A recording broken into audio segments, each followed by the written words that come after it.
নিরপরাধ ওলামায়ে কিরামদেরকে দিনের পর দিন রাতের পর রাত অত্যাচার আর জুলুম করেছে। তাদেরকে ধরে ধরে বিভিন্ন অপবাদ দিয়ে বন্দী করে রেখেছিল। আবার আমার দলের একদল আমার দেশে বের হয়েছে, আমি আমার ভাষায় বলি খবিশ শয়তান। কি শয়তান? কি শয়তান? খবিশ শয়তান।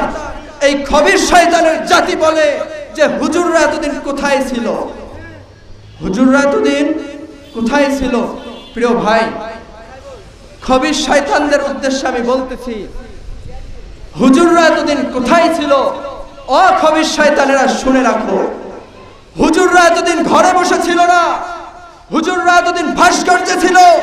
হুজুররা ঘরে বসে ছিল না। হুজুররা মোদি বিরোধী আন্দোলনে ছিল।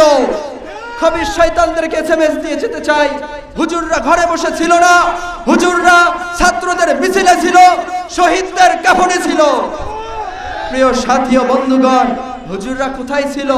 তাদের চোখে হাত দিয়ে দেখাই দিতে চাই। দেখাই দেখো, বিগত 5 আগস্টে সর্বপ্রথম কারফিউ ভেঙে হুজুররা গণসমাবেশে ছিল। সর্বপ্রথম কারফিউ ভেঙে শাহবাগে ছিল। সর্বপ্রথম কারফিউ ভেঙে গণভবনে ছিল।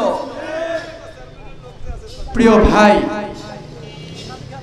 জাতির এই ক্রান্তি লগ্নে এমন কোন জায়গা নাই যে হযরত ওলামায়ে কিরামদের ভূমিকা ছিল না। এই খবিশ শয়তানদের চোখের সমস্যা হয়েছে। আমি পরামর্শ দেব যে যাদের এই সমস্যা তারা দ্রুত চক্ষু হাসপাতালে যোগাযোগ করেন।